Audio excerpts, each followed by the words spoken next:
On October 23rd, 2023, two fishermen encountered something unbelievable right here on this very spot.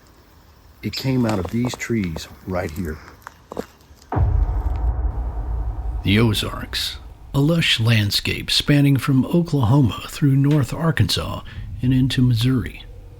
A place filled with dense woods, hills, hollows, and plateaus formed long ago when geological activity exposed underlying Paleozoic rock to produce an ecological region that is partly forested and rich in karst features such as caves and sinkholes. With such a wide range of habitat, the Ozarks are perfectly suited for an amazing variety of southern species, one of which is far more mysterious than the rest. The Ozarks is where our story takes place. On the morning of October 23, 2023, Blake Thomas and his father-in-law Mike got an early start on a fishing trip they had planned for that Monday. A friend told Blake about a prime spot where the trout were always biting, so they decided to head there before sunrise. When they arrived at the location, it was completely deserted. The fishermen donned headlamps and navigated down a rough trail that led from the parking area to the riverbank. Once they had transported and prepared their gear, they started fishing. What happened next would have a huge impact on both of their lives.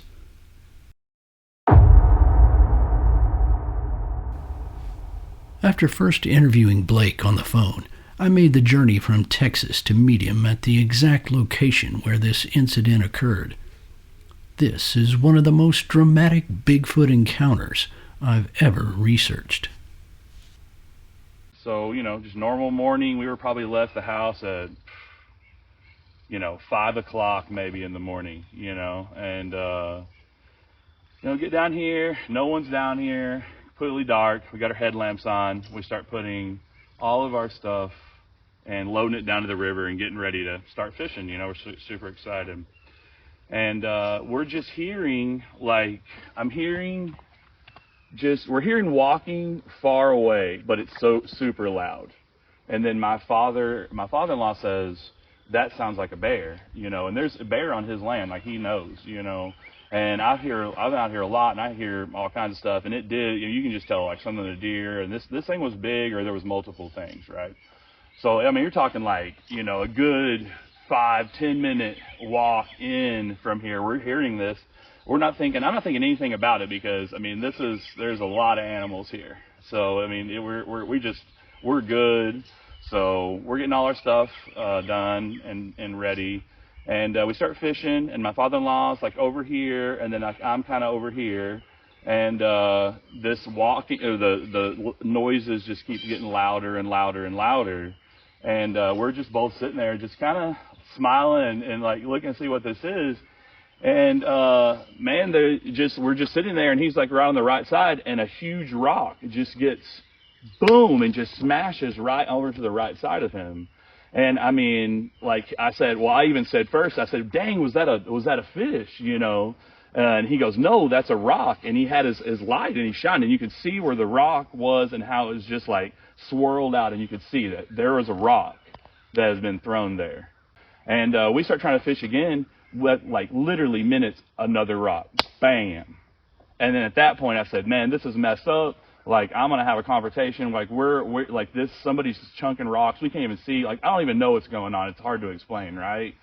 And, like, he starts following me, and he's over here, and then I'm coming up. And then when I start coming up to here, like, I start seeing a set of eyes with, I have, like, my light and everything, and I have my gun out. And I start seeing a set of eyes in here, and I'm thinking this is going to be some crazy person, And I get about right here, and I see another set of huge eyes right there. And I just see this giant thing go down, full hair, huge thing, go like this and go. and its eyes are wide open. It's breathing. I can hear it just, and it just sits there and just boom, and then looks back and then just crashes right up through that trail up. And then I'm looking at my stepfather or my father-in-law, and I'm saying, "Oh my God, did you see this? Are you seeing this?" And he's just sitting there frozen like that. And then we're just sitting there. I'm like, "Oh my God, what do we do?" And I can just hear this thing going through the woods, boom, and then into the river and crossing, and we're back. And then like we were both just like, and him is just like, "Oh my God, like I'm not going up and trying to leave before the sun comes up."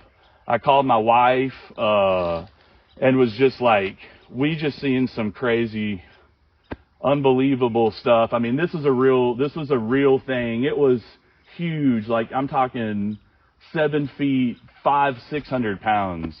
Like it is full view, like right there. The thing was standing a mere 30 yards from Blake, so it was extremely close. It appeared agitated and was breathing heavily. Blake was unsure if the creature was going to charge him or whether he should shoot or just turn and run. I asked him how he felt in that moment.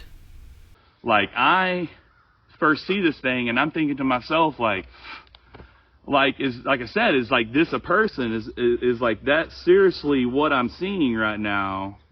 And then I'm hearing, and man, that breathing is just, it just haunts you. You know, it's just like, it's just pumped up, and it's so big that it's like you can hear that all the way to here, like easily. So that alone is just terrifying. And then when I see that the fog from the breath is like it's coming out of its face, like that's a real thing. This is a real it was like that was my moment of whenever, like, you know, you say like your life passes for your, you know, like if something, you're getting hurt or something. Like this was when like it was like it kind of time slowed down, because it literally, this was my whole brain was just sitting there going, man, I have a gun pointed at somebody or something. Like this is like there's repercussions to the consequences that could happen. You know what I mean? Right. And I'm trying to gauge it's just still not even real. I asked Blake to stand in the spot where the creature stood on that very morning to demonstrate its actions and to estimate its size.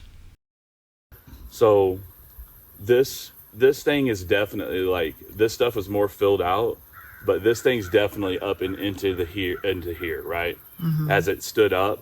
But the first thing I see when I start coming down is his eyes about right here. And then this thing stepped forward, and this is where I took, and this is where the foot went down, and it goes, and then just boom, and then turns, and then just starts going straight up, bam, and just crashing through there. Blake described the creature as having fairly short, light-colored hair all over its body, not the typical brown or black color that most people associate with Sasquatch. The biggest difference would be like how humans and like most monkeys, they have like places where the hair is missing. Mm-hmm. This has hair just coming out of the whole entire face.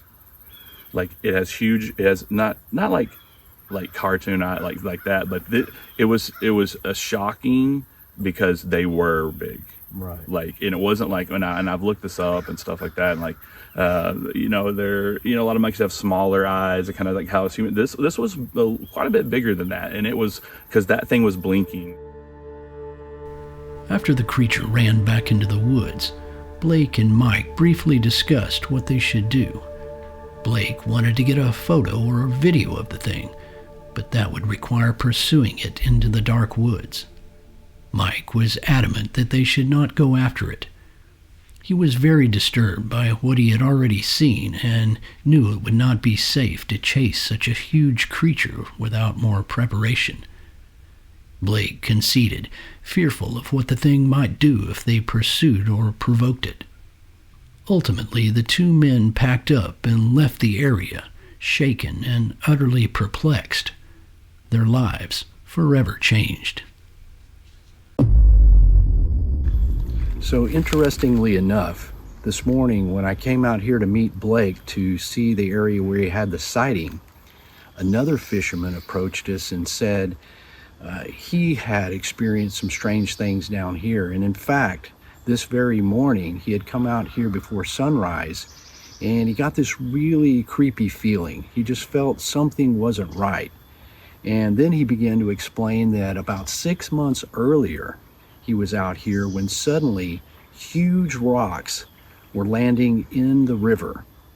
Now, this is exactly the same thing that happened to Blake and his father-in-law just before the sighting. It's so crazy that this is like, I saw this right here. Like like I said, I don't care if people don't believe me or not. This is what I saw, and you deal with it or not. Right. That's it. If you're ever in the vast wilds of the Ozarks, when the fish are biting and the countryside is most inviting, watch out for flying rocks. It might just signify the beginning of your own startling encounter.